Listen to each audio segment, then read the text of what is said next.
I wasn't invited to my daughter's wedding in Paris, the same wedding I helped pay for. She told me by text, Mom said if you want to be a part of it, you can watch through the Google Earth window. So I just said, sure, enjoy your big day. The next morning, she wouldn't stop calling me. But me? I was way too busy to pick up. The notification came at 9:47 p.m. on a Tuesday. I was in my home office, the one with the floor-to-ceiling windows, overlooking the city, the one I designed specifically so I could watch the lights come on at dusk. When my phone lit up on the desk beside my coffee mug, I'd been reviewing acquisition reports for the third time that week, red pen in hand, classical music playing low through the speakers. Dvořák, always Dvořák when I needed to think. The preview showed Emma's name, my daughter, 26 years old, living in London with her fiancé Marcus, planning a wedding that had consumed the last 18 months of our lives. Or rather, the last 18 months of my financial contributions and her mother's creative control. I picked up the phone. Hey, Dad, so Mom and I finalized the guest list for Paris. We had to make some cuts because the venue has capacity limits, and honestly, it's just going to be immediate family and close friends. Mom said if you want to be a part of it, you can watch through the Google Earth window, LOL. But yeah, we'll send you pics after. Love you, XXX. I read it twice. Then I set the phone down, very carefully, and stared at it like it might suddenly sprout legs and walk away. The classical music continued. Dvořák's New World Symphony. Third movement. I'd always found it melancholic but hopeful. Tonight it just sounded far away, like it was playing in someone else's house, in someone else's life. I picked up my red pen, put it down. Picked up my coffee, set it down without drinking. Then I picked up the phone again and typed out a response, my thumbs moving with the kind of steadiness that comes from years of high-stakes negotiations where emotion is a liability and composure is currency. Sure, enjoy your big day. I hit send. Then I turned off my phone, finished my coffee in 3 long swallows, and went back to the acquisition reports because at least numbers made sense. At least numbers didn't pretend to love you while erasing you from the most important day of their lives with a LOL and a kiss-kiss emoji. The thing about betrayal is that it doesn't always announce itself with shouting or broken dishes. Sometimes it arrives in lowercase letters and abbreviations, dressed up as casualness, as if the emotional violence of it can be softened by informality, as if saying LOL makes it hurt less. It doesn't. Let me back up. My name is David Sterling. I'm 53 years old. I've been divorced for 12 years. I have one daughter, Emma, who I raised with her mother, Claire, until Emma was 14, at which point Claire decided she'd rather raise Emma with her new partner, a woman named Rebecca, who worked in marketing and had opinions about everything from cheese to child rearing. The divorce was Claire's idea. The custody arrangement was Claire's idea. The slow, systematic erosion of my relationship with my daughter was, well, that happened so gradually that I didn't notice it was a strategy until it was already complete. But I'm getting ahead of myself. After the divorce, I threw myself into work. I was already successful. I'd built my consulting firm from nothing, specialized in corporate restructuring and turnaround strategies for failing companies. I was good at seeing what was broken and fixing it. I was good at making hard calls and living with the consequences. What I wasn't good at was fighting a custody battle against a mother who painted herself as the stable, nurturing parent and painted me as the workaholic father who'd chosen his career over his family. Never mind that someone had to pay for the house Claire wanted to keep. Never mind that someone had to fund Emma's private school tuition and her writing lessons and her university education. I got every other weekend and Wednesday dinners. Claire got everything else. For a while it worked. Emma was resilient. She video called me when she was at her mother's. She told me about school and horses and her friends. We had our routines, our inside jokes. She still called me her favorite problem solver when she needed help with homework or life advice. Then she turned 16 and something shifted. The calls became less frequent. The weekend visits started getting canceled. Mom planned something. I have plans with friends. Can we reschedule? I told myself it was normal. She was a teenager. Teenagers pulled away. But then she went to university, King's College London, studying international relations, full ride funded by yours truly. And the distance became more than geographical. She'd go weeks without responding to texts. She'd make plans to visit and cancel at the last minute. And when we did see each other, there was this politeness to her.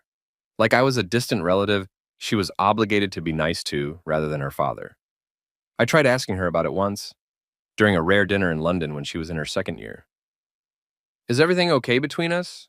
I'd said over pasta at some trendy Shoreditch restaurant she'd chosen. You seem distant lately. She'd looked at me with genuine confusion. Everything's fine, Dad. I'm just busy with school. It's more than that. It's really not. And that was that. 'Cause what was I supposed to say? Your mother has been poisoning you against me for years, and I can prove it by the way you flinch every time I ask to be involved in your life. That's not a conversation you can have over carbonara. So I learned to accept the new normal. I learned to be grateful for whatever crumbs of relationship she offered. I learned to fund her life from a distance and tell myself that love didn't require proximity or warmth or even basic respect. I learned to be optional. The wedding planning started 2 years ago. Emma called me, actually called, which was rare, and announced she was engaged. Marcus had proposed in front of the Trevi Fountain in Rome. Very romantic. Very Instagram ready. She was over the moon. I was invited to meet Marcus officially over dinner. He was 31, worked in finance, came from old money in Hampshire, polite, well-dressed, had a firm handshake and made eye contact when he talked to you, which I appreciated. He called me sir, until I told him not to. The wedding planning began immediately. Emma wanted a destination wedding. Claire wanted it to be elegant but not ostentatious. Marcus's family wanted it to be traditional but not stuffy. And I wanted to pay for it. Not because I was asked, not because there was any discussion about whether I should or even could afford it, but because that's what fathers do, isn't it? That's what I'd been taught. You show love through provision. You show commitment through financial support. You earn your place at the table by footing the bill. So when Claire called me 3 months into the planning and said, David, we need to talk about the budget, and I said, send me the numbers. She did. The venue, a chateau outside Paris. Cost, $45,000 for the weekend, including accommodation for 50 guests, the catering, Michelin-starred chef. Cost, $28,000. The flowers, designed by some French florist who'd done work for Fashion Week. Cost, $12,000. The dress, custom Vera Wang. Cost, £15,000. The photographer and videographer, an award-winning duo from London. Cost, $18,000. The list went on and on and on. Total estimated cost approximately $187,000. I looked at the spreadsheet Claire had sent over email, color-coded, itemized, professional, and I felt something cold settle in my chest. But I said yes, because what else was I going to say? That I couldn't afford it? I could. My firm was doing well. Very well. We just completed a major turnaround for a failing retail chain that had netted me a 7-figure bonus. That it was excessive? Maybe. But it was Emma's wedding. My only daughter. How do you put a price on that? That I should be consulted, not just invoiced. That would make me sound bitter. Petty. Like I was using money as leverage, which I wasn't. I was using money as connection, as proof that even if I wasn't wanted in the day-to-day, I could still be useful, still be necessary. So I transferred the first installment, £50,000 for the venue deposit, and told Claire to keep me updated on the costs. She did. Every few weeks, another email, another list of expenses, another request for another transfer. The invitations, £3,000 for custom calligraphy and hand-pressed paper. The entertainment, a string quartet for the ceremony and a jazz band for the reception. £9,000. The wine, cases of Premier Cru Burgundy and Champagne. Ponlas, the accommodations for guests who couldn't afford the chateau, a nearby hotel subsidized by us. 11,000. The rehearsal dinner at a restaurant overlooking the Seine, 8,000. The honeymoon. 2 weeks in the Maldives, my gift to them, $23,000. I kept saying yes. I kept transferring money. And I kept waiting for someone, Emma, Claire, Marcus, anyone, to say thank you, to acknowledge what I was doing, to include me in the planning beyond being a human ATM. It never happened. Oh, I was informed of decisions. Claire would email me updates. We've chosen the menu. We've finalized the flowers. We've confirmed the photographer. But I was never consulted, never asked for input, never invited to meetings or tastings or planning sessions. When I mentioned this to Emma during one of our increasingly rare phone calls, she laughed it off. Dad, you're so busy with work. We didn't want to bother you with all the boring details. Besides, Mom's been amazing at handling everything. Translation: you're useful for money, but not for presents. I didn't push it. I never pushed anything with Emma anymore because I had learned that pushing led to distance, and distance was the last thing I could afford. So I kept quiet, kept signing checks, kept telling myself that when the wedding day came, it would all be worth it.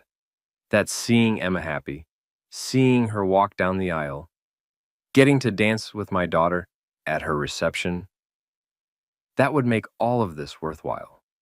I held on to that image like a lifeline, right up until the moment she texted me to say I could watch from Google Earth. The days after that text were strange.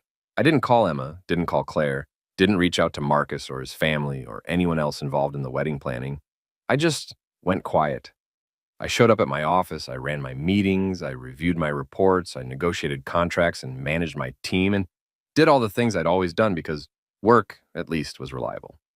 Work didn't uninvite you to things you'd paid for. Work didn't mock you with LOL and suggest you watch important moments through a satellite imaging service. My assistant, Margaret, noticed something was off by day 3.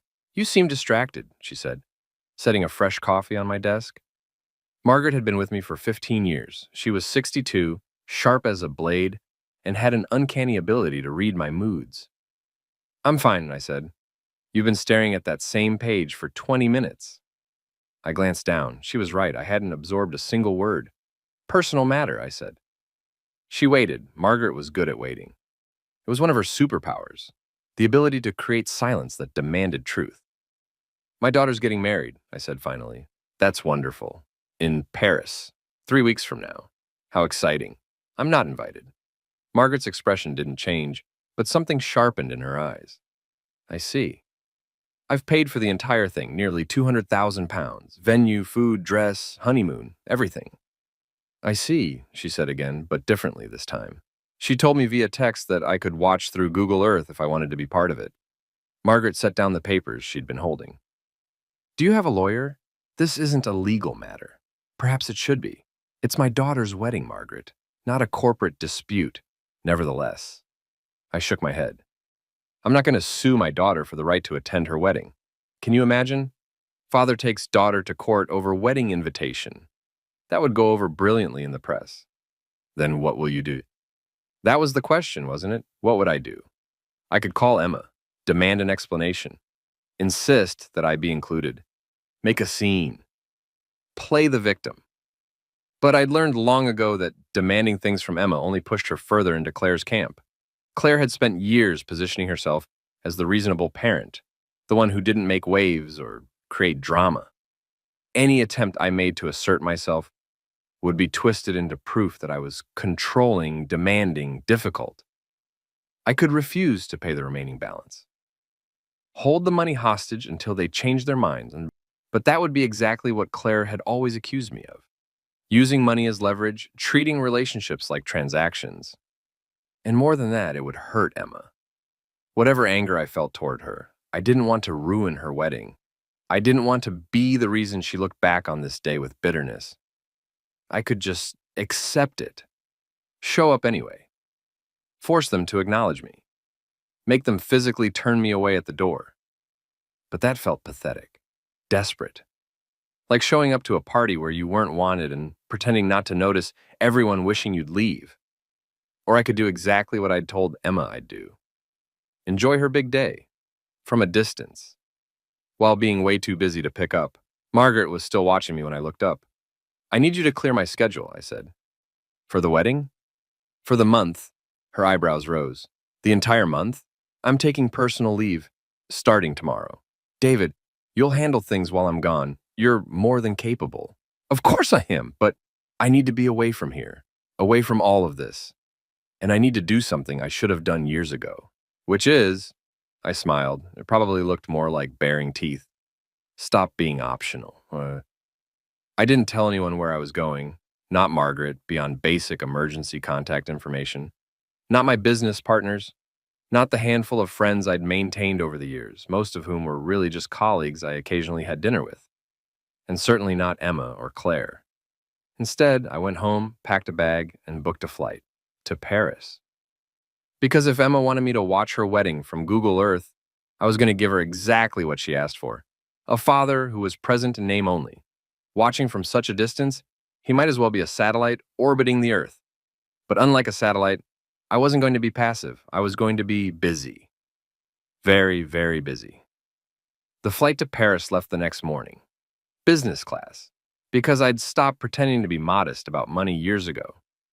If you have it, use it. If you've earned it, enjoy it. I'd earned this.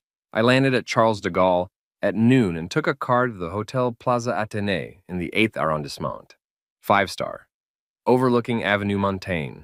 The kind of place where the staff remembered your name after one visit and the concierge could get you into restaurants that didn't technically have openings.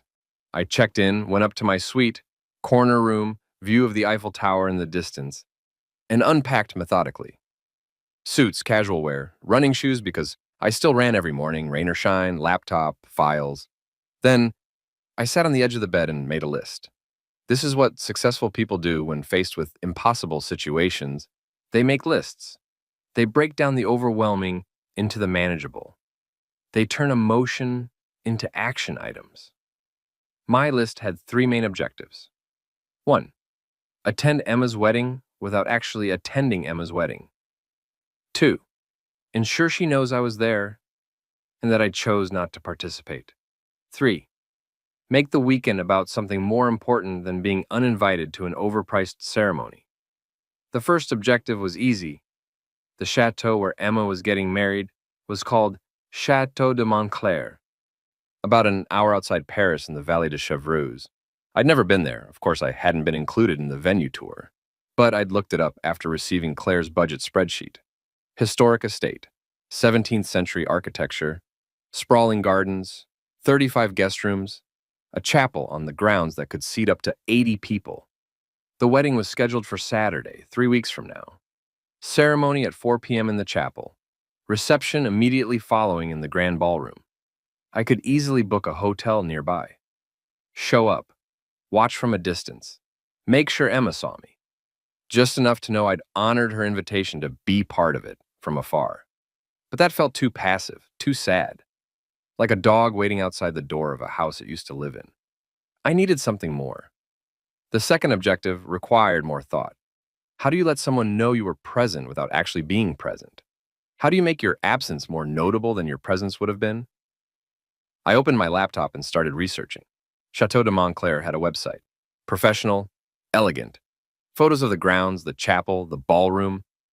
A virtual tour option. Google Earth, as Emma had so helpfully suggested. I pulled up the satellite view. There it was. The chateau, looking like a miniature toy from this height.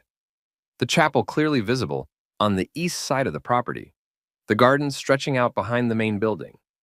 I zoomed in as far as the resolution would allow. Then I zoomed out and started looking at the surrounding area. The chateau was situated in a valley, surrounded by forests and small villages. The nearest town was Chevreuse, population maybe 5,000, picturesque, quiet. And about 2 kilometers from the chateau, on a hillside, with clear sightlines to the property, was what looked like a cleared area, maybe an old vineyard, maybe just an open field. I made a note. Then I picked up the phone and called a number I hadn't used in 5 years. David Sterling, the voice on the other end said, surprised but pleased.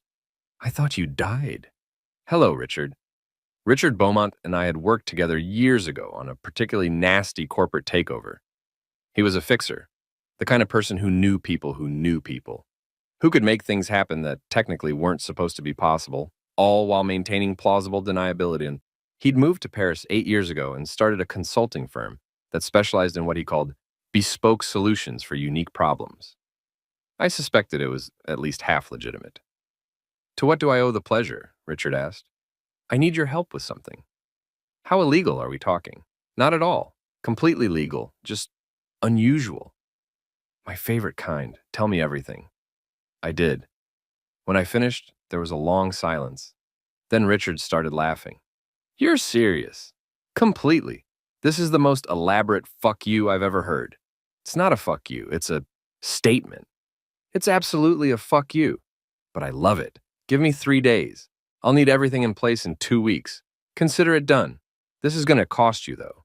Money isn't an issue. I know. That's why I like working with you. He hung up. I sat back and looked out the window at Paris spreading out below me, the afternoon light turning everything golden and soft. Objective 2, in progress.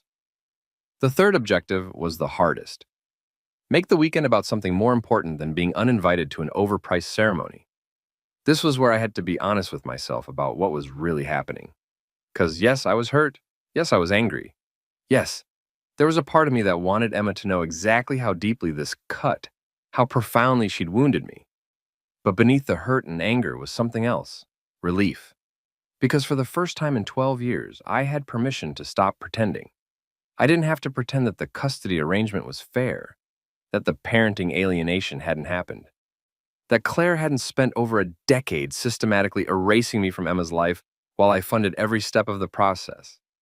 I didn't have to pretend that Emma's distance was just teenage independence or young adult busyness rather than learned behavior. I didn't have to pretend that my role as father hadn't been reduced to bank account with emotional liability. The text message, LOL, Google Earth, the casual cruelty dressed up as a joke, had finally given me something I'd needed for years. Clarity, and with clarity came freedom. The freedom to stop begging for scraps of relationship. The freedom to stop funding my own irrelevance.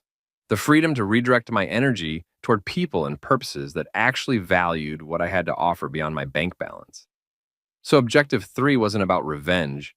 It was about reclamation, reclaiming my time, my resources, my self-respect, and making sure that when Emma looked back on this weekend, she understood exactly what she'd chosen when she sent that text. I spent the next week preparing. Richard called me twice with updates. The arrangements were coming together better than expected. He'd found what I needed, secured the permissions, handled the logistics. "You're sure you want to go this big?" he asked during the second call. "I'm sure. No regrets tomorrow?" "None. Good, because you can't undo this kind of gesture. I don't want to undo it. Then we're golden. I'll have everything finalized by next Friday." "Perfect." Meanwhile, I made other arrangements. I called my lawyer, not to sue anyone. Margaret's suggestion still felt absurd, but to update my will and trust documents. And Emma had been the primary beneficiary. Not anymore. I called my accountant and restructured some investments, set up a charitable foundation in my name, redirected funds that would have gone to family support into causes that actually needed them, education scholarships for underprivileged kids, corporate restructuring grants for failing small businesses, mental health support programs. I called the hotel where I'd booked rooms for Emma's wedding guests, the ones who couldn't afford the chateau, the rooms I'd paid for. I canceled the reservations and redirected those funds to a homeless shelter in Paris that provided temporary housing for families in crisis. I called the travel agency that had booked Emma and Marcus's Maldives honeymoon, canceled it, got a full refund minus the cancellation fee, donated the refund to an ocean conservation charity. With each call, each transaction, each reallocation of resources, I felt something heavy lifting off my chest.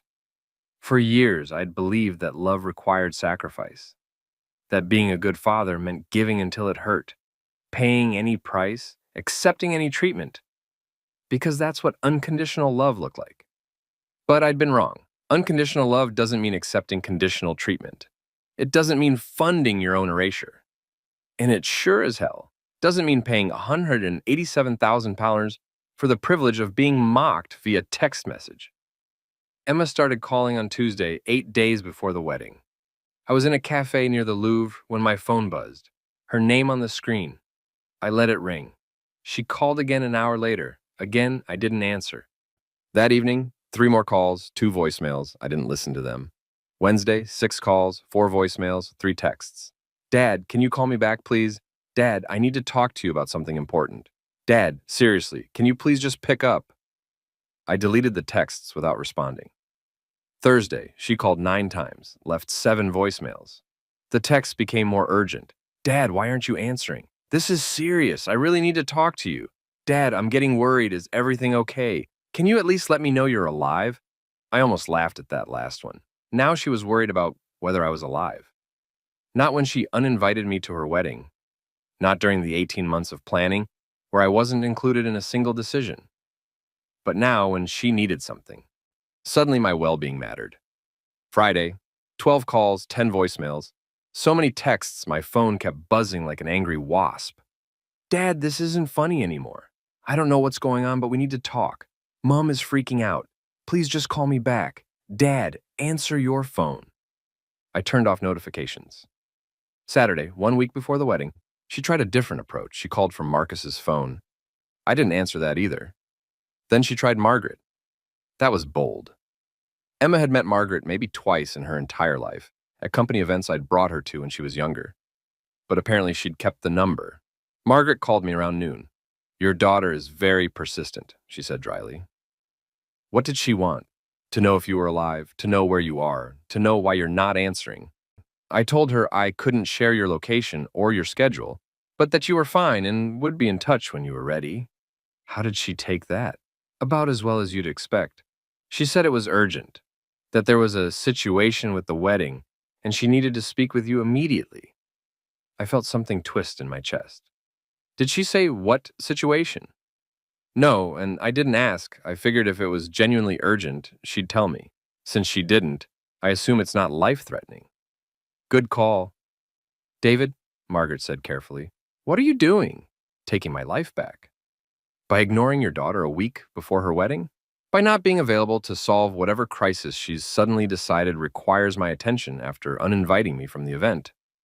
There was a pause, then, she uninvited you? I thought you weren't invited at all. Semantics.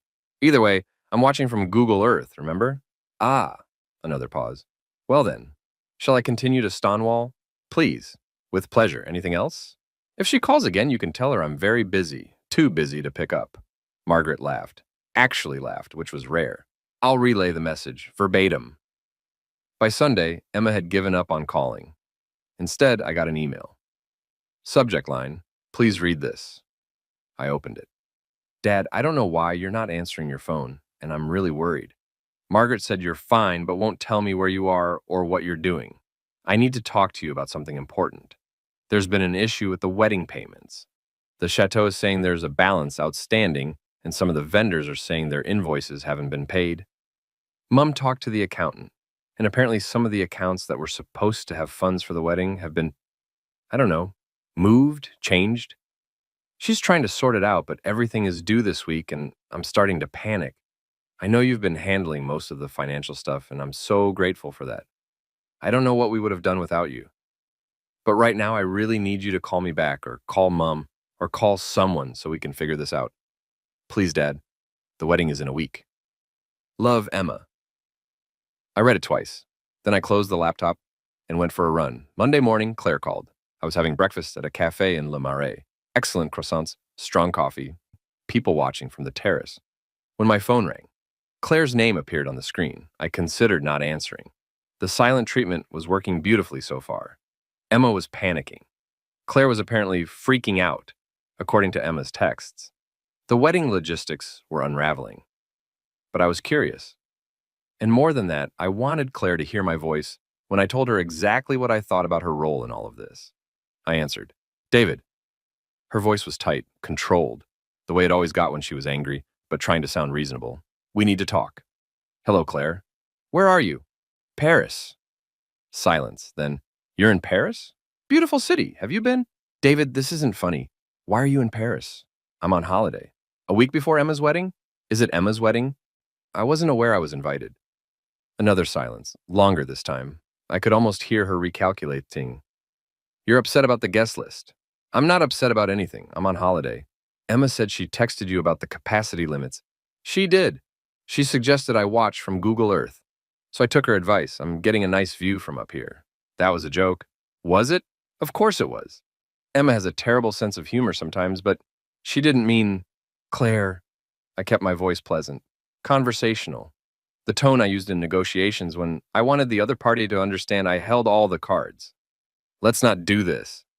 Do what? Pretend that text was a joke gone wrong. Pretend that uninviting me to the wedding I've paid for was some kind of misunderstanding. Pretend that the last 12 years haven't been a systematic campaign to erase me from Emma's life while using me as a bank account. That's not, it is, and you know it. And I've been complicit in it because I thought maintaining some relationship with my daughter, any relationship, was better than none at all, but I was wrong. David, you're being dramatic. Am I? Let's talk about drama. Let's talk about telling a father he can watch his daughter's wedding via satellite imagery. Let's talk about spending 18 months planning this event without including me in a single decision beyond which account to send the invoices to. Let's talk about raising Emma to think I'm only useful when I'm writing checks. That's not fair. You were always so busy with work because someone had to pay for the house you wanted in the divorce. Someone had to pay for Emma's private school and university and every riding lesson and ski trip and summer abroad. Someone had to fund your life while you turned my daughter against me. I never turned Emma against you, didn't you? Then explain why she stopped calling, why she stopped visiting, why every interaction we have feels like she's doing me a favor rather than talking to her father. Claire's voice went cold. Maybe if you'd been around more. I was around. Every weekend I was supposed to have her. Every Wednesday dinner, every school event I wasn't actively blocked from attending. I was around as much as the custody arrangement you demanded allowed me to be. You could have fought harder in the divorce. I could have. And you would have used that to prove I was the controlling, aggressive ex-husband. I've seen your playbook, Claire. I know exactly how you operate. You wanted me gone, but not too gone. Present enough to fund things, but distant enough that you could play the single mother martyr. This is absurd. I'm not going to listen to. Then don't. But understand this. The wedding payments you're concerned about, the outstanding balances, the mysteriously moved funds, that was all me. I've redirected every remaining penny of wedding budget to more worthy causes, homeless shelters, scholarship funds, conservation charities, places where my money will actually be valued. You can't do that. That money was for Emma's wedding. It was my money. I can do whatever I want with it. And what I want is for Emma to understand that actions have consequences. You taught her that I'm optional, that I exist to serve her needs without requiring basic respect in return. Well, congratulations. She learned the lesson, and now she gets to experience what life looks like when the optional parent opts out. You're going to ruin her wedding? No, Claire. You already did that when you raised her to think uninviting me was acceptable. I'm just declining to finance it. She's your daughter. Is she? Because fathers get invited to their daughters' weddings. Fathers are consulted about major life decisions. Fathers are thanked for their contributions instead of mocked via text message. So either she's my daughter and I should be treated accordingly, or I'm just the man who pays for things. You don't get both. I could hear her breathing on the other end, fast, angry. You're being incredibly selfish, she said finally. I laughed. Actually laughed. Selfish. That's rich coming from you. But sure, let's call it selfish. Let's call it petty. Let's call it whatever makes you feel better about your role in this. The fact remains, the money is gone, the wedding is underfunded, and I'm in Paris enjoying my holiday, way too busy to pick up when Emma calls. She's devastated. Is she devastated that I'm hurt, or devastated that the money isn't available? Silence. That's what I thought. David, I'm done, Claire. Done pretending, done accommodating, done funding my own erasure. You and Emma figure out the wedding costs yourselves. Between your new partner's marketing salary and Marcus's family money, I'm sure you'll manage. After all, you've been managing Emma's life without me for over a decade. What's one more event? You're going to regret this. I doubt it, but if I do, at least it'll be my choice, my terms, my life. I hung up. My coffee had gone cold. I ordered another one and sat there in the morning sun, feeling more at peace than I had in years. Emma called again that afternoon, 16 times. I didn't answer. She sent a long email. Then another, then a third. I didn't read them. Tuesday, she tried Margaret again. Margaret reported that Emma was distressed and asking if there was any way to reach me for just 5 minutes. What did you tell her? I asked. That you were indisposed and would be in touch if and when your schedule permitted. Perfect. Wednesday, Marcus called. That was interesting. I'd only spoken to Marcus a handful of times. The initial meeting, a couple of phone calls during the engagement, brief pleasantries at Christmas. He'd always been polite but distant, the way you are with a future in-law you don't really know. Now he was calling me. Personally. I considered letting it go to voicemail, but curiosity won. Marcus, I said. Mr. Sterling. His voice was strained, uncomfortable. I apologize for bothering you. I know you must be incredibly busy. I am. Right, of course. I'll be brief. It's about the wedding. I'm aware. There's been some confusion about the payments. No confusion. I've redirected the funds. May I ask why? You may. I waited. Let him ask. Make him work for it. Why have you redirected the funds? He said finally. Because I wasn't invited to the wedding. But I thought Emma said it was a capacity issue. Did she? She said the venue has strict limits and that you understood. Marcus, I kept my voice kind, almost gentle, the way you talk to someone who's been fed lies and doesn't know it yet. Did Emma tell you that the venue capacity was an issue before or after I'd paid for the venue? Silence. Before or after I'd paid for the catering, the flowers, the photographer, the accommodations, the entertainment, and your honeymoon? More silence. I paid for a wedding I wasn't invited to. You understand how that might be problematic? Yes, I do, and I want you to know that I had no idea. I assumed you were coming.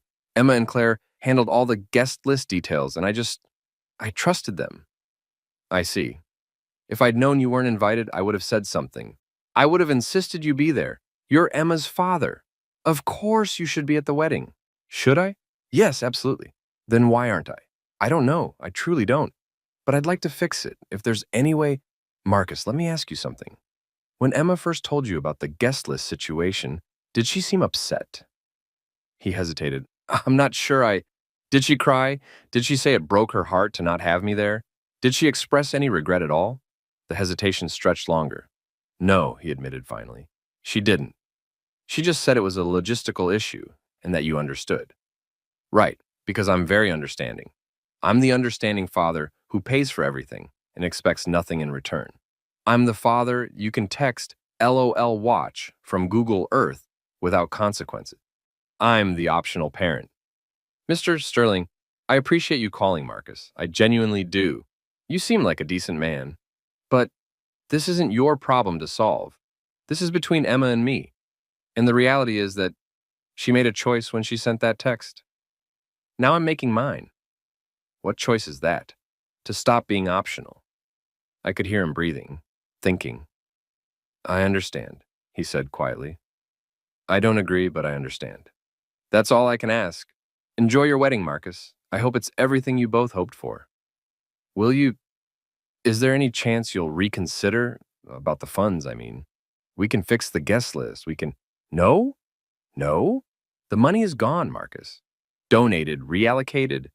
Whatever the wedding costs now, it's your and Emma's responsibility. Yours and the families who actually want me present. Good luck. I hung up. My phone rang again immediately. Emma. I powered it off. Thursday, Richard called my room at the hotel. Everything's set, he said. Want to do a final walkthrough? Absolutely. We met at a cafe near Trocadero. Richard looked the same as always. Expensive suit, graying hair, the kind of face that could smile warmly at you while negotiating terms that would quietly ruin you. He slid a tablet across the table. Your toy. I looked at the screen. Schematics, permits, photographs, lists of equipment and personnel. It's bigger than I expected, I said. You said make a statement. I'm making a statement. Will it be visible from the chateau? Visible? David, it'll be impossible to miss. Weather's supposed to be clear on Saturday. Perfect conditions. And it's all legal? Completely. I've got permits from the local aviation authority and the commune. Filed all the paperwork under your name and company. Everything's above board. Good. You're sure you want to do this? I looked at the schematics again, smiled, positive. Then we're golden. I'll have my team in position by Friday evening. Saturday morning, we'll do final checks. By the time the ceremony starts at 4 p.m., you'll be all set. Perfect. He leaned back, studying me. You know, in all the years I've known you, I don't think I've ever seen you like this. Like what? Calm. Usually when someone comes to me with a revenge plot, they're angry, manic, emotional. You're just serene. Because this isn't revenge. No. Revenge implies wanting to hurt someone. I don't want to hurt Emma. I want her to understand. Understand what? That actions have consequences, that you can't treat people as disposable and expect them to remain available. That love, real love, requires more than just sharing DNA and cashing checks. Richard nodded slowly. Fair enough. Though I gotta say, from where I'm sitting, this looks an awful lot like revenge. Then maybe you're sitting too close, he laughed. Maybe I am. Either way, Saturday's going to be memorable. That's the idea. Friday morning, I took the train out to Chevreuse. I wanted to see the area in person, wanted to understand the geography, wanted to feel the place where Emma had chosen to celebrate the most important day of her life without me. The town was lovely, truly small stone buildings, cobbled streets, cafes with outdoor seating where old men played chess and women gossiped over coffee. The kind of place you see in French postcards and assume must be too perfect to be real. Chateau de Montclair sat on the edge of town, down a long tree-lined drive. I didn't go all the way to the entrance. Didn't want to risk running into anyone, but I could see it from the road. Stunning. 17th century stonework, turrets on either end, enormous windows that probably let in gorgeous light, gardens sprawling out in geometric patterns. The chapel, off to one side, smaller but equally beautiful. Emma had chosen well. Of course she had. She'd been free to choose anything she wanted because I'd given her a blank check. I turned away and walked back toward town. There was a hilltop about 2 kilometers away, just as I'd seen on Google Earth, and I hiked up to it. The field at the top was exactly as the satellite images had shown: cleared land, decent access road, perfect sightlines to the chateau below. Richard's team was already there, setting up equipment. They worked with professional efficiency, barely acknowledging me as I watched. It's going to be spectacular, Richard said, appearing beside me. Yes, I agreed. It is. We stood there for a while, watching the crew work, watching the sun move across the valley, watching the chateau in the distance looking like something out of a fairy tale. Emma called me, Richard said casually. I turned to look at him. What?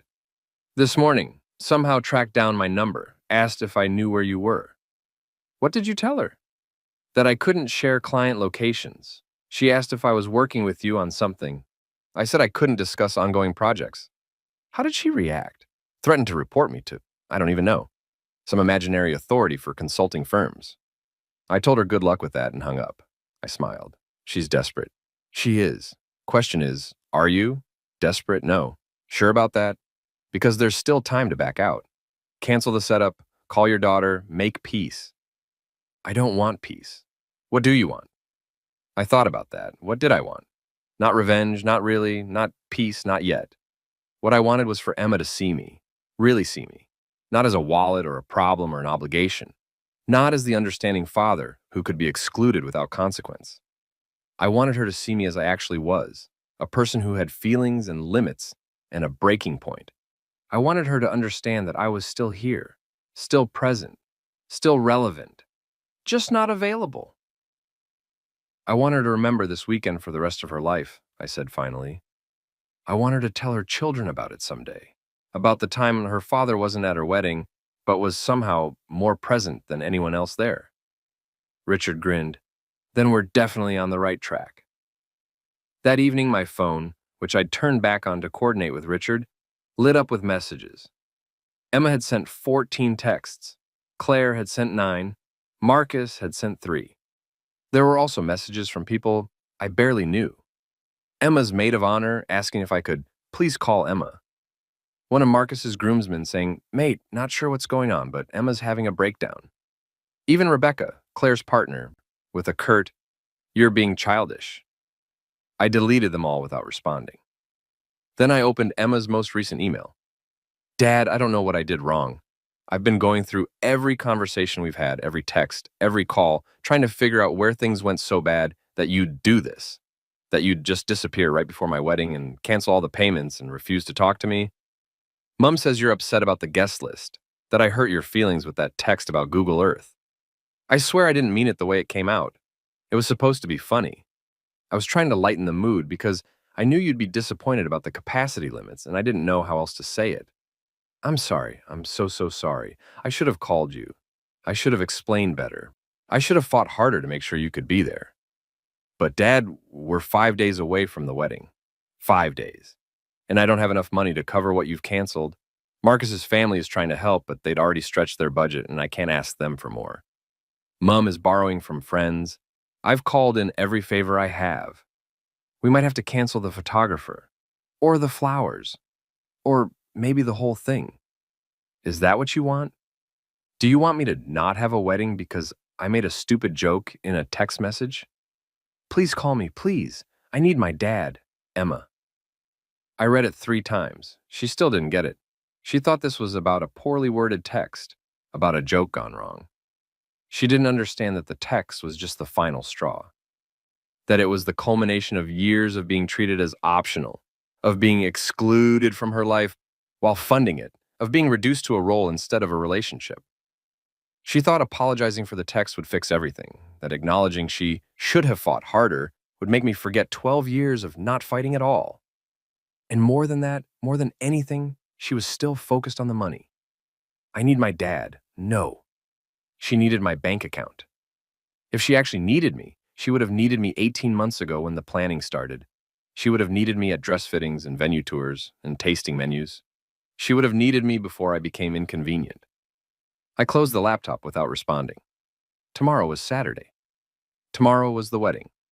Tomorrow, Emma would understand exactly what too busy to pick up meant. I woke up at dawn on Saturday, the day of Emma's wedding. The suite at the Plaza Athénée was quiet, except for the soft hum of Paris waking up beyond the windows. Distant traffic, birds in the trees along Avenue Montaigne, the metallic rattle of shop owners opening their shutters.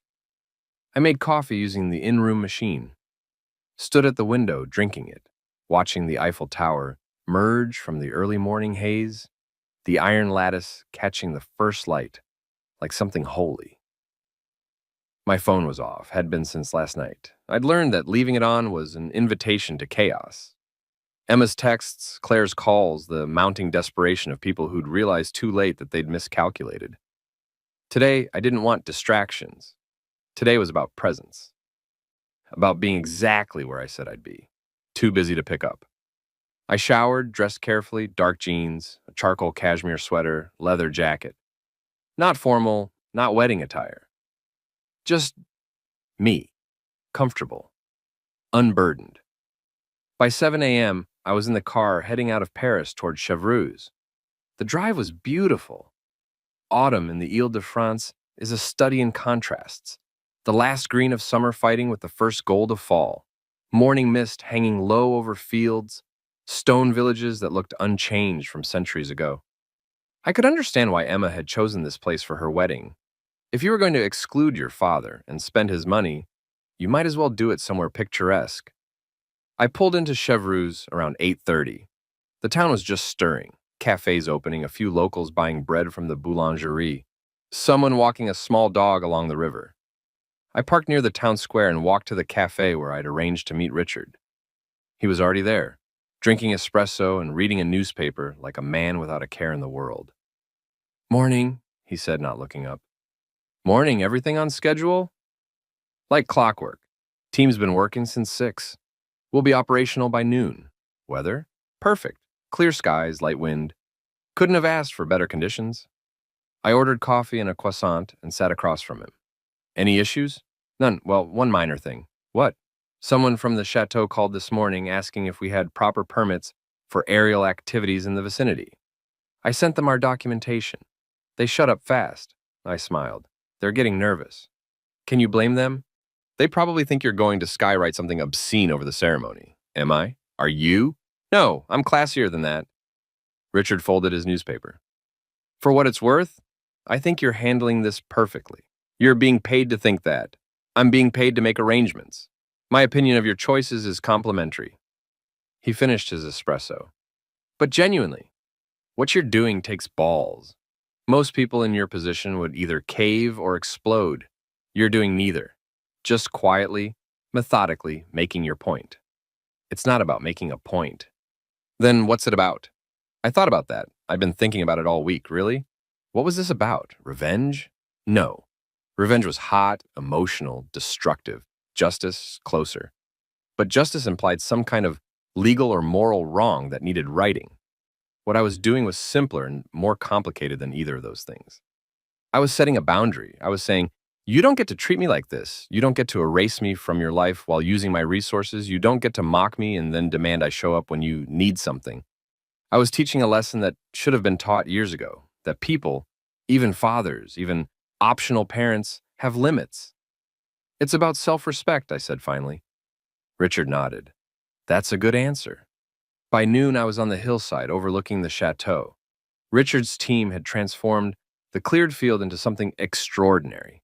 Equipment everywhere, carefully positioned, everything connected and coordinated. The crew moved with practiced efficiency, running final checks, confirming communications, preparing for the main event. Want to see it? Richard asked. Show me. We walked to the center of the setup. He pulled up a tablet, showed me the schematics, walked me through what would happen and when. At 3:45 p.m., 15 minutes before the ceremony, we go live, he said. Everything's timed to the second. Weather's cooperating beautifully. Sightlines are perfect. Everyone at the chateau will see it. Hell, everyone in the valley will see it. And it's all legal? I told you. Completely above board. I've got permits, insurance, the works. No one can complain about anything except their feelings. Perfect. He looked at me carefully. Last chance to back out. I'm not backing out. You're sure? Because once we start, there's no stopping it. No taking it back. Emma will know. Claire will know. Everyone at that wedding will know. Good. You won't be able to claim you didn't know what you were doing. You won't be able to say you got carried away or acted impulsively. This is premeditated, planned, executed. Richard, I said patiently, I know exactly what I'm doing. I've thought about nothing else for 3 weeks, I'm sure. He studied me for another moment, then nodded. All right then. Let's make sure your daughter has a wedding she'll never forget. At 1 p.m., I drove closer to the chateau. Not all the way to the entrance. I didn't want to risk being seen, but close enough to watch the arrivals. I parked on a side road with a view of the main drive and settled in. The guests started arriving around 2. Expensive cars rolling up the tree-lined drive, disgorging well-dressed people who'd clearly spent significant money and time preparing for this day. The women in designer dresses and elaborate fascinators, the men in morning suits or bespoke tuxedos. I recognized a few faces. Some of Claire's family. Some friends from Emma's university days, Marcus's parents, whom I'd met exactly once. Everyone looked happy, excited. They took photos in the gardens, milled around the entrance, disappeared into the chateau. At 2:45, Emma arrived. A vintage Rolls-Royce, cream-colored and gleaming, pulled up to the entrance. Emma emerged in her Vera Wang dress, the £15,000 one I'd paid for, looking absolutely stunning. The dress was perfect. She was radiant. Her hair was up in some complicated style, flowers woven through it, her makeup flawless. Claire was with her, looking equally put together in a champagne-colored gown. They posed for photos on the chateau steps, Claire adjusting Emma's train, both of them laughing about something, mother and daughter, picture perfect.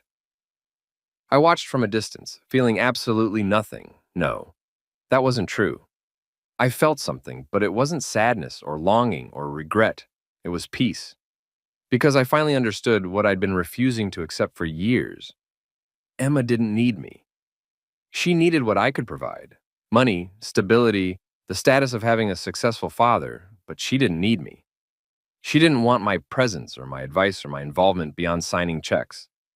And once I accepted that, once I truly internalized it, everything became clear.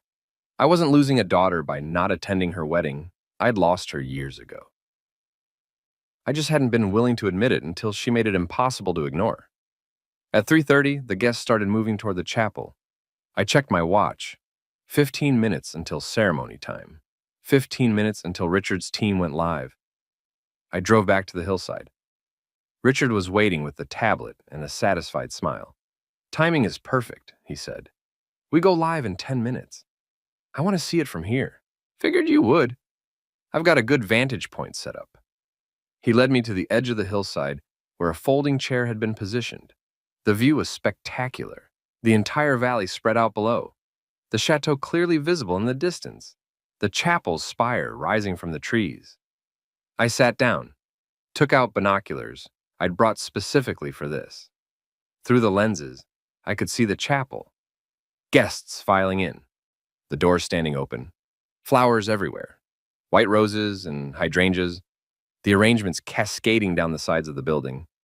Emma's $12,000 flowers, arranged by the Parisian florist who'd done Fashion Week. I lowered the binoculars. 5 minutes, Richard said quietly. I nodded. The valley was so quiet, peaceful, just wind in the trees and birds singing and the distant sound of the chapel bell ringing to signal the ceremony was about to begin. Emma would be in the chateau's bridal suite right now, having final touches done to her makeup and hair. Claire would be fussing over the dress. The bridesmaids would be taking last-minute selfies. Marcus would be in the chapel, standing at the altar, waiting for his bride. None of them knew what was about to happen. 2 minutes, Richard said. I picked up the binoculars again. Through them, I could see the chapel doors closing. The ceremony was starting. 1 minute, I kept the binoculars trained on the chapel, waited. Go, Richard said. The sound came first, a deep, rhythmic thrum that cut through the valley quiet like a knife. Whump, whump, whump, whump. I lowered the binoculars and looked up. The helicopter appeared over the tree line, rising from behind the hillside, where we'd positioned it, not small, not subtle. A proper executive helicopter, the kind used for corporate transport and aerial tours. It climbed higher, the rotor wash sending ripples across the field grass, the noise growing louder as it gained altitude. Then it turned and flew directly over the chateau. Through the binoculars, I could see the chapel doors opening, people emerging, looking up, confused. The helicopter circled once, twice, low enough that everyone could see it clearly, but high enough that it wasn't dangerous. And trailing behind it, held by cables attached to the helicopter's frame, was a banner. Massive, impossible to miss. Professional-grade lettering visible from hundreds of meters away. It said, "Congratulations, Emma and Marcus, from your father. David watching from Google Earth as requested. Enjoy your big day." The helicopter made 3 full circles over the chateau, slow and deliberate, making sure everyone, every single guest, every member of the staff, the bride and groom themselves could read the banner clearly. Then it flew off toward Paris, the banner trailing behind it like a giant passive-aggressive ribbon. The entire valley went silent. Even from the hillside, even through binoculars, I could see the chaos outside the chapel. People pointing, people pulling out phones to take photos, people standing frozen, unsure what to do. I could see a woman in a champagne-colored dress, Claire, gesturing wildly at someone. Could see a man in a tuxedo, probably Marcus, staring up at the sky where the helicopter had been. And I could see Emma, standing on the chapel steps in her Vera Wang dress, looking up at the empty sky where the banner had just been, her hands covering her mouth. I lowered the binoculars. "How long will that helicopter stay visible?" I asked. "Another 10 minutes as it heads back to Paris," Richard said. "But the video's already online." "Video?" He showed me his phone. A live stream from one of the cameras mounted on the helicopter. The banner clearly visible. The chateau in the background. Everything documented in high definition. "Social media," Richard said. "It'll be everywhere in an hour." I nodded. "Good. Feel better?" "I feel present." We packed up the equipment over the next 2 hours. Richard's team worked with the same efficiency they'd shown in setting up, dismantling everything, loading it into trucks, erasing any trace that we'd been there except for the tire marks in the grass. I stayed until the last vehicle left, sitting in the folding chair, watching the chateau in the distance. The ceremony must have continued eventually. Life always continues. People adapt. They make jokes about crazy interruptions and return to their schedules and pretend everything's fine because what else can they do? But they wouldn't forget. That was the point. And not to ruin the wedding, it was already ruined the moment Emma sent that text. But to make sure she remembered, to make sure everyone remembered, that I had been there, that I had been present, that I had done exactly what she asked, watched from a distance, but on my terms, with my own interpretation of what being part of it meant. At 6 p.m., my phone buzzed in my pocket. I turned it back on out of curiosity. 43 missed calls, 76 text messages, 19 voicemails, 12 emails. I scrolled through the message preview without opening them. Emma. Dad. What the fuck? Claire, this is unforgivable. Marcus. Mr. Sterling, please call me Rebecca. Childish doesn't even begin to cover this. Various relatives. Did you really? And OMG, David and I can't believe you did that. And then, at the very bottom, one message from a number I didn't recognize. This is Sarah, Emma's maid of honor. I don't know you and I don't know what's going on between you and Emma, but that was the most epic dad move I've ever seen in my life. Well played. I smiled. Then I turned the phone off again and drove back to Paris. I stayed in Paris for 3 more days. Not because I needed to, not because there was any business requiring my presence, but because Paris is beautiful in autumn. And I'd forgotten what it felt like to be somewhere, just because I wanted to be there. Not because someone needed something from me. I walked the streets, sat in cafes, visited museums I hadn't seen since Emma was small, and we'd done a family trip here, back when she still held my hand crossing the street and called me Papa because she thought it sounded more sophisticated in French. I didn't check my phone, didn't read the emails or messages or voicemails that were undoubtedly accumulating. I just existed, present, quiet, free. On Monday, 3 days after the wedding, I finally turned my phone on. 214 notifications. I scrolled through them systematically, not reading in depth, just scanning for anything genuinely urgent. Health emergencies, business catastrophes, things that couldn't wait, nothing critical, just a lot of people having feelings about what I'd done. Emma had called 43 times, sent 62 text messages.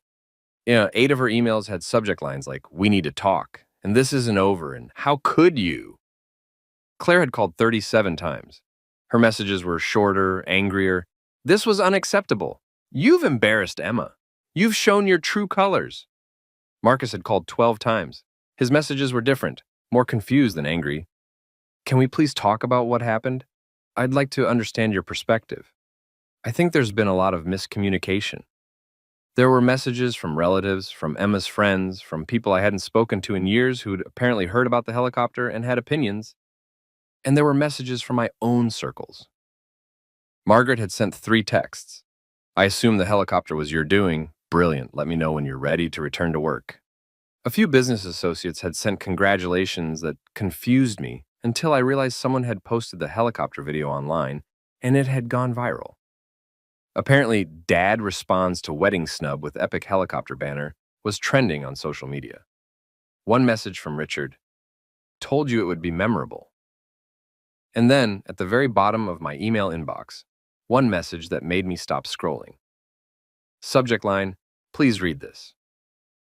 Emma, I opened it. "Dad, I don't even know what to say. I don't know if you're reading these. I don't know if you even care anymore. The wedding was ruined, not just interrupted, ruined. Everyone spent the whole reception talking about the helicopter, about you. About what it meant. People were taking sides, asking questions. Marcus's family was mortified. Mom spent the night crying. Some guests left early. I spent my wedding night fighting with Marcus because he said I should have seen this coming, that I should have known you'd be hurt, that I'd been dismissive of you for years and this was the consequence. He's right, I know he is, but it doesn't make it hurt less. You humiliated me, in front of everyone I care about, on the most important day of my life. And the worst part? Everyone agrees you were justified. Even my own friends are saying I had it coming, saying you paid for the whole wedding, and I uninvited you as a joke, and what did I expect? But Dad, you're my father. You're supposed to be above this. You're supposed to be the mature one. You're supposed to love me unconditionally no matter what I do. Instead, you hired a helicopter and turned my wedding into some kind of public revenge stunt. I know I hurt you. I know the Google Earth text was awful. I've apologized 100 times. I've called and texted and emailed, and you've ignored all of it. What more do you want from me? What will it take for you to forgive me? Emma. I read it twice. Then I opened a new email and wrote a response. Emma, I received your message. I've received all your messages. I've chosen not to respond until now because I wanted to give both of us time to think clearly. First, let me address the helicopter. It wasn't revenge. Revenge would have been showing up at the chateau and making a scene. Revenge would have been contacting all the guests ahead of time and telling them they were attending a wedding funded by a father who'd been uninvited. Revenge would have been petty and destructive and aimed at causing maximum harm. What I did was make a statement. The statement was simple. I was present. I watched from a distance. I did exactly what you told me to do. Participated from Google Earth. The banner made that clear. If that embarrassed you, if that ruined your wedding, then perhaps you should ask yourself why. Why is a father making his presence known, even from a distance, so humiliating? Why is the public acknowledgement that I exist, that I paid for your wedding, that I was there despite being excluded so devastating? Second, let me address your question about forgiveness. You've apologized for the text. You've said it was a joke. You've said you didn't mean it the way it came out. But Emma, the text wasn't the problem. The text was just the moment I finally admitted to myself what had been true for years. I am optional to you. I have been optional since the divorce. Optional since your mother convinced you that my career made me unreliable. Optional through your teenage years when you stopped calling. Optional through university when you'd go months without contact. Optional through your engagement when I wasn't consulted about a single wedding decision despite funding the entire event. The text was just the first time you said out loud what your actions had been saying for over a decade. That I exist to serve your needs, but don't deserve to be included in your life. You want to know what it will take for me to forgive you? It's not an apology. Apologies are easy. Words are easy. What I want is for you to understand why I did what I did. To understand that parents, even fathers, even optional parents, are human beings with feelings and limits. To understand that you can't treat someone as disposable and then be shocked when they decline to remain available. What I want is for you to look at our relationship honestly and ask yourself, when was the last time you wanted me around, not because you needed something, but just because you wanted your father? When was the last time you called me just to talk? When was the last time you asked about my life, my work, my happiness? When was the last time you treated me like a parent instead of a bank account with emotional baggage? I love you, Emma. I have always loved you. I will always love you. But love doesn't mean accepting whatever treatment is offered and being grateful for scraps of relationship. Love doesn't mean funding your own exclusion. Love doesn't mean pretending I don't matter while showing up every time you need something. So here's what happens now. You're married. Congratulations. I genuinely hope you and Marcus have a wonderful life together. The financial support you've been accustomed to receiving, it ends here. I've redirected those funds to causes that value them. Your student loans, your car, your rent, all of that is now your responsibility. Marcus comes from money. Between his family and your mother, I'm sure you'll manage fine. The expectations that I'll be available whenever you need advice or support or money, those end here too. I'm not cutting you off entirely. I'm just making it clear that our relationship, if we're going to have one, needs to be mutual. You call me because you want to talk to me, or you don't call at all. You include me in your life because you value me as a person, or you don't include me. I'm done being optional, Emma. I'm done pretending that your intermittent contact is enough. I'm done funding a relationship that only exists on your terms. If you want a real relationship with me, one where I'm actually your father and not just your checkbook, then we can start building that. But it starts with honesty, with accountability, with you genuinely understanding what you've done and why it mattered.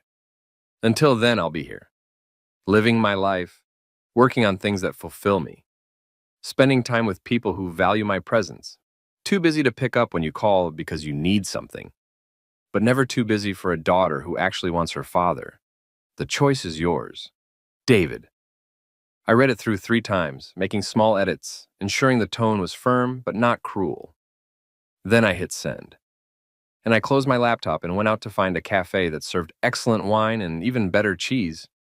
Because I was in Paris and I was free, and I had nothing to do but be present in my own life.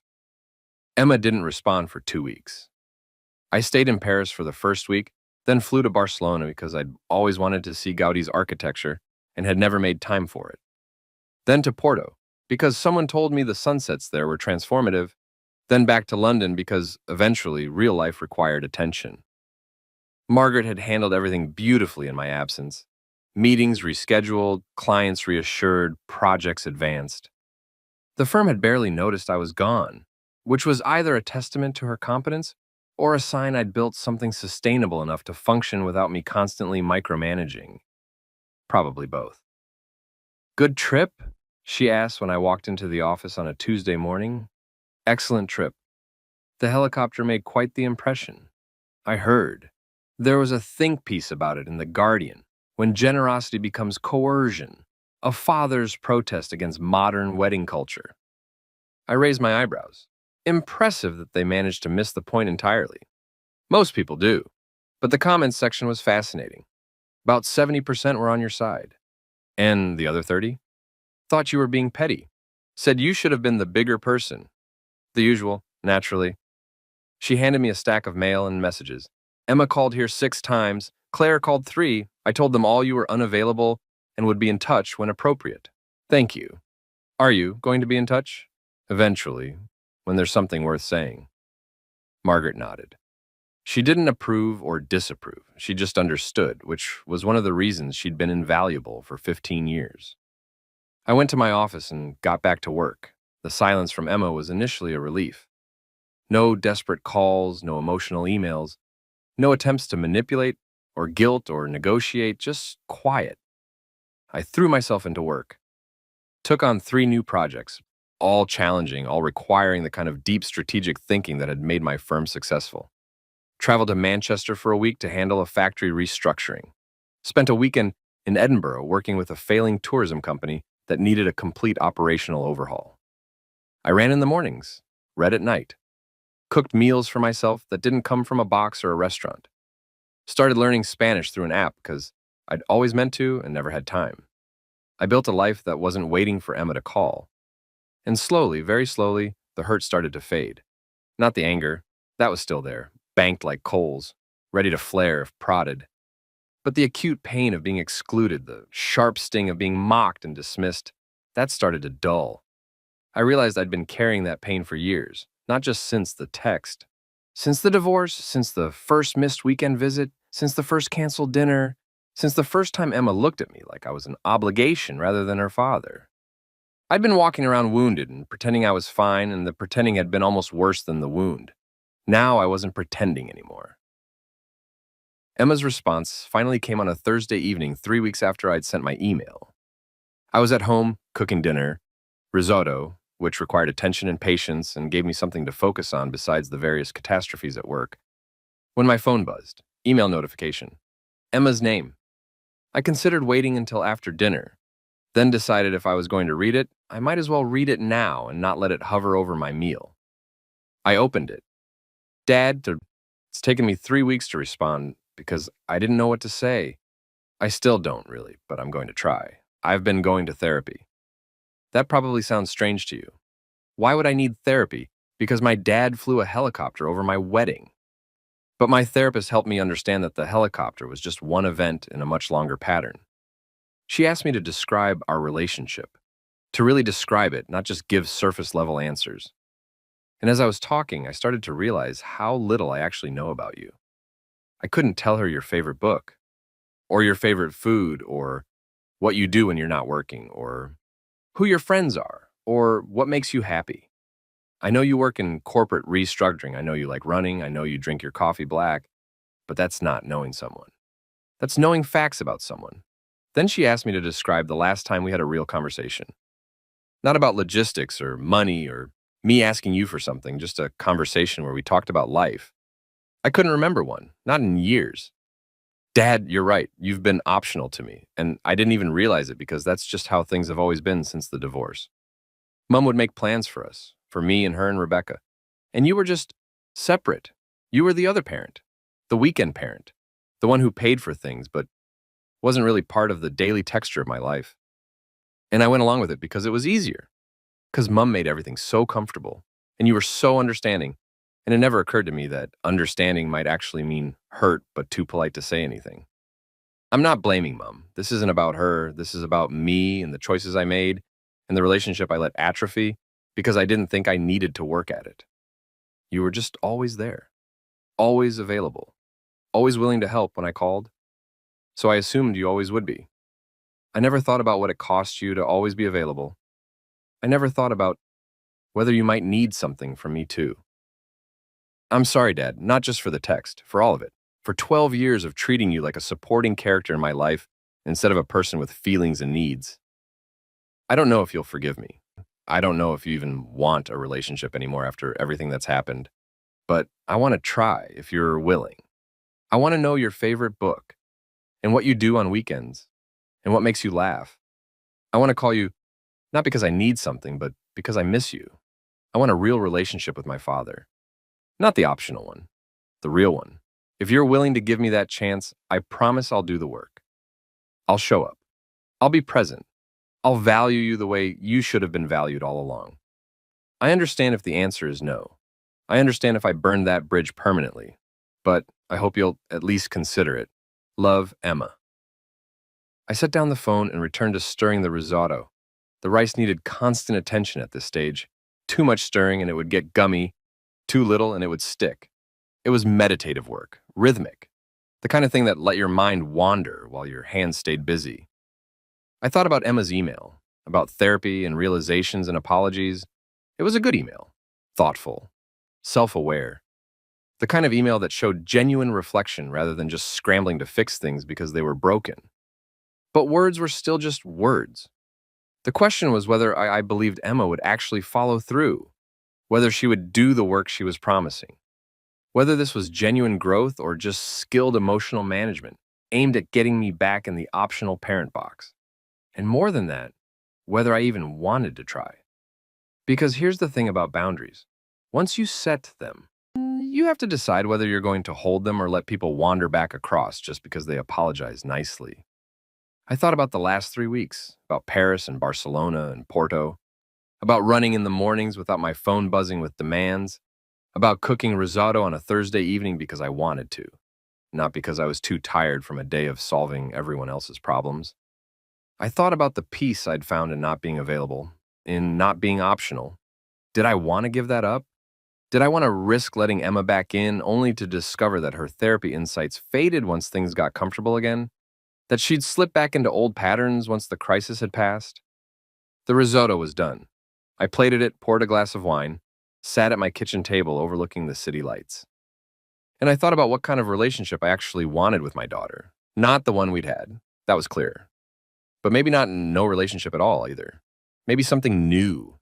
Something built on mutual respect and actual presence rather than obligation and financial support. Maybe that was possible.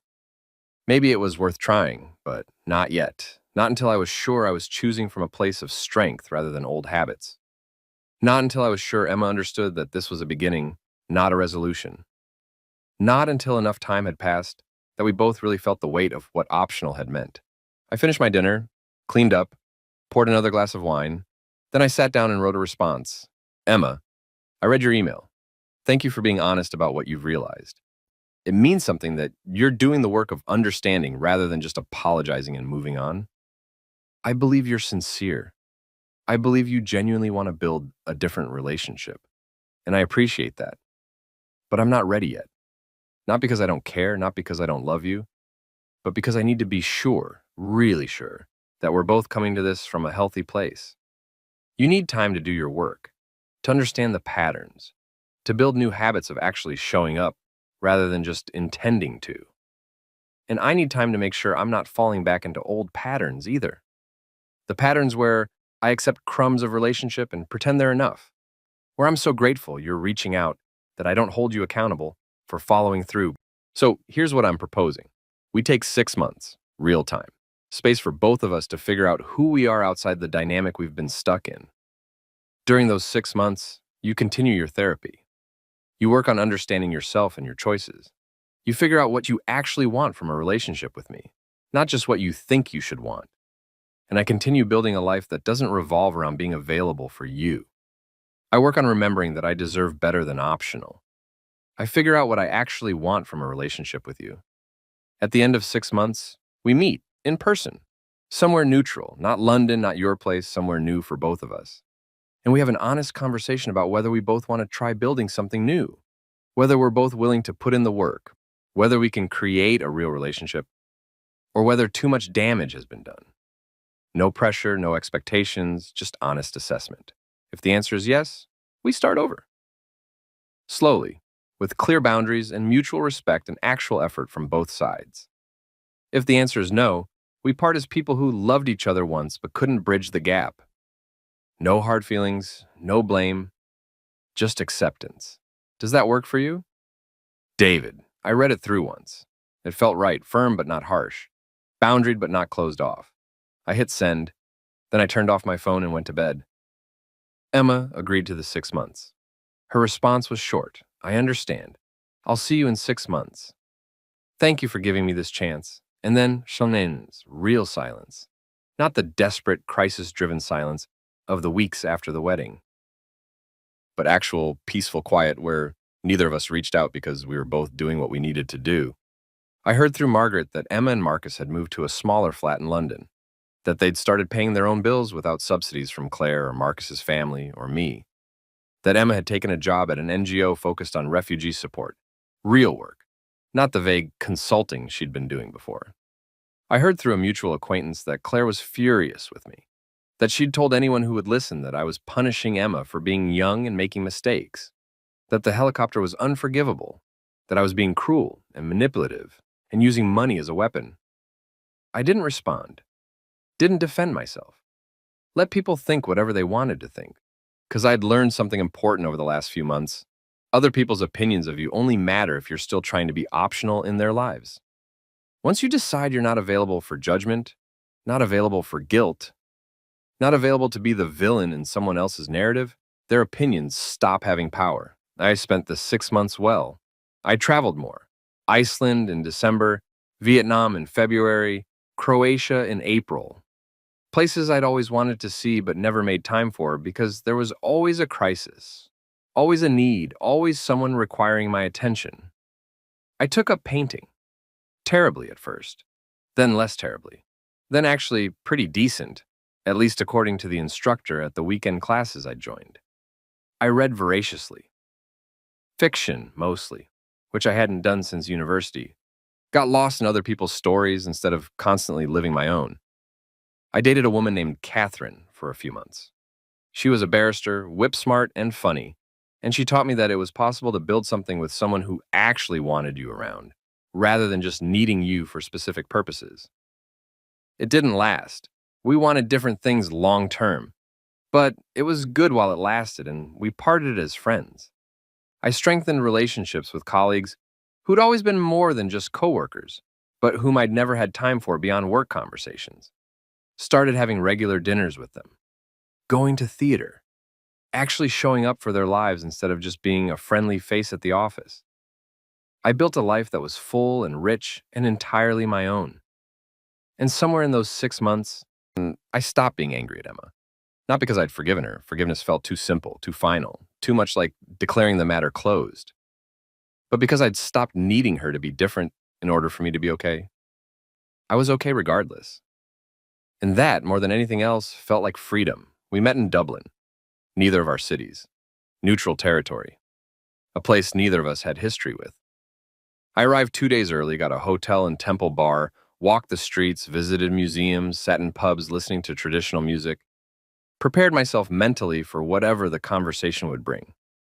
Emma arrived the day before our scheduled meeting. She texted to let me know she was in the city, the first direct communication we'd had in 6 months. I'm here. Still good for coffee tomorrow at 10? Yes, the cafe you suggested? Yes. See you then, no emojis, no love you. No attempts at warmth or connection, just logistics. I appreciated the restraint. The cafe was called Kaf and sat on a quiet street away from the tourist areas. Good coffee, comfortable seating, not too loud. I'd chosen it specifically because it felt conducive to difficult conversations. I arrived at 9:50, ordered a black coffee, sat at a table by the window. Emma arrived at 9:58. I saw her through the glass before she saw me, walking up the street looking uncertain, checking her phone for directions. She was dressed simply. Jeans, a sweater, minimal makeup. Her hair was shorter than at the wedding, cut to her shoulders. She looked older, more tired, but also more grounded somehow. She spotted me through the window, took a deep breath, came inside. Dad, she said. Emma. She ordered tea at the counter, then joined me at the table. We sat in silence for a moment while she fixed her tea, milk, no sugar, exactly the way she'd always taken it. Some things don't change. Thank you for coming, she said finally. Of course. I wasn't sure you would. I said I would. I know, but still. She wrapped her hands around the teacup. I'm nervous. So am I. Really? Really? She smiled slightly. I suppose that's fair. We sat with that for a moment. The cafe buzzed quietly around us. Other conversations, the hiss of the espresso machine, someone laughing at a table across the room. How have you been? Emma asked. Good. Really good, actually. I'm glad. She meant it, I could tell. I've been following your social media. You've been traveling a lot. I have. Vietnam looked incredible. It was. And you're painting now? Badly. The ones you posted were beautiful. You're kind to say that. More silence, this time less comfortable. The small talk exhausted, the real conversation looming. Emma set down her tea. I don't know how to start. Neither do I. Should I apologize again? I've been rehearsing apologies for 6 months, but they all feel inadequate. I don't need more apologies. Then what do you need? I thought about that. What did I need? I need to understand if you've actually changed, I said finally, if this is genuine growth or just guilt. How can I prove that? You probably can't, not in one conversation. That's why I suggested 6 months. Real change takes time. Have you changed? The question surprised me. I think so, yes. How? I stopped waiting for you to decide I was worth including. I stopped being available by default. I built a life that isn't contingent on our relationship improving. She nodded slowly. That must have been hard. It was liberating. I'm glad, I mean that. I'm glad you're not waiting anymore. Waiting for me to be better. Are you better? Emma looked down at her tea. I don't know if better is the right word. I'm different. More aware. I understand things now that I didn't understand before. Like what? Like how much work relationships take. How you can't just assume people will always be there. How privilege, emotional privilege, not just financial, can make you blind to other people's needs. That's a start. I've been working with my therapist on understanding my role in the family dynamics after the divorce. How I internalized Mom's narrative about you being unreliable because of work. How I used that as permission to not prioritize our relationship. And what have you learned? That I was wrong, that Mom was wrong, or not wrong exactly, but limited in her perspective. She saw you through the lens of a failed marriage and passed that lens to me, and I never questioned it because it was easier not to. Easier how? Easier to not feel guilty about choosing her side, about spending more time with her and Rebecca than with you, about letting our relationship become superficial because deep down I didn't want to deal with the discomfort of divided loyalties. I sipped my coffee, let her words settle. I've also been working on understanding what I actually want from you, Emma continued. Not what I think I should want, not what looks good on social media or what I can tell people, but what I actually genuinely want. And what's that? She looked directly at me for the first time since sitting down. I want to know you, really know you, not as dad who pays for things or dad who I'm supposed to call on birthdays, but as David, as a person. Why? Because I'm 26 years old and I don't know my own father, and that's pathetic and sad and entirely my fault. Not entirely. Mostly my fault. Enough that I own it, I nodded. Okay, okay, okay, I believe you want that. Now the question is whether you'll follow through. How can I prove I will? You can't. Not today. That's why we're here, to decide if we both want to try building something new, knowing it might fail. Emma leaned back. Do you want to try? Did I? 6 months ago, the answer would have been complicated. Mixed.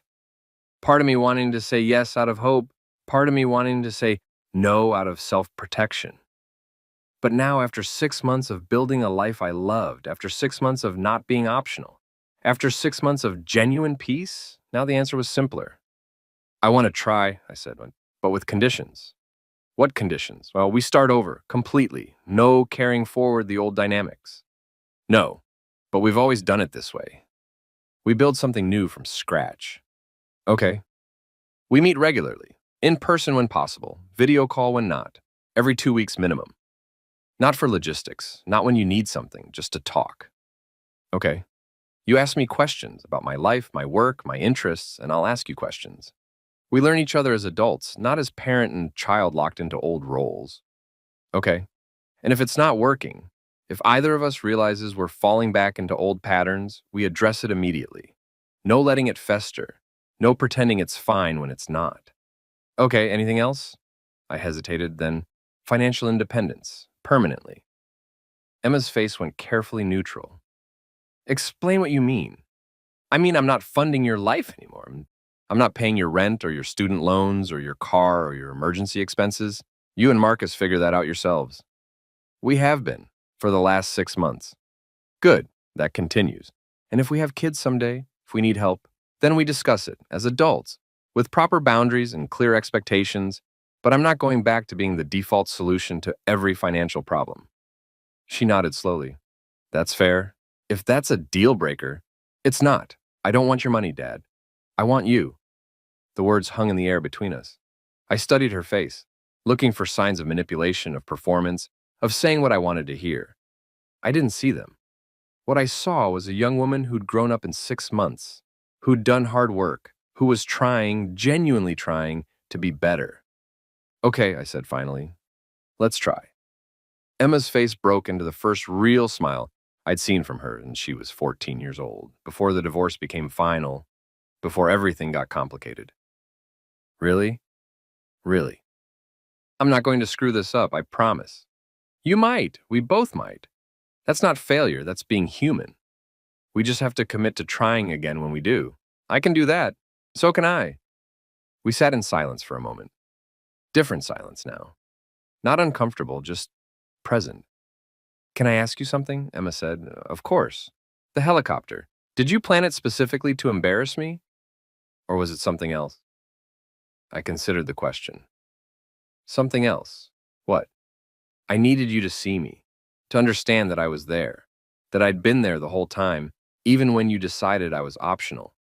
The helicopter was me saying, you can exclude me from the event, but you can't erase me from the reality of what funded it. It worked. Everyone saw it. It's literally the first thing people bring up when they talk about my wedding. Does that bother you? It did, for months. I was so angry, so humiliated. She paused. But now? Honestly, I think it was necessary. I needed something that dramatic to wake me up, to make me see what I'd been doing. I'm sorry it had to be public. I'm not. If it had been private, I could have rationalized it away. Made it about you being difficult instead of about my behavior. The public nature made that impossible. Still, I'm sorry you were hurt. And I'm sorry I hurt you first, for years. We looked at each other. Really looked. Maybe for the first time in over a decade. What's your favorite book? Emma asked suddenly. The question surprised me. What? Your favorite book? I realize I don't know. I want to know. I smiled. Anna Karenina, Tolstoy. Why? Because it's honest about how complicated people are, how we can love and hurt each other simultaneously, how good intentions don't guarantee good outcomes. Have you read it recently? Last month, actually. I reread it every few years. What else do you read? Lately? A lot of contemporary fiction. Vietnamese authors after I visited Hanoi. Irish writers now that I'm here. Recommend one? For you specifically, try Normal People by Sally Rooney. It's about communication and what happens when people don't say what they mean. Emma pulled out her phone, made a note. I'll read it. What else should I know about you? What do you want to know? Everything. We spent the next 3 hours in that cafe. I told her about my painting classes and my terrible first attempts at landscapes, about Catherine and what I'd learned about healthy adult relationships, about the restructuring project in Manchester that had turned into my favorite work of the year. She told me about her job at the NGO and how much more fulfilling it was than the consulting work she'd been doing before.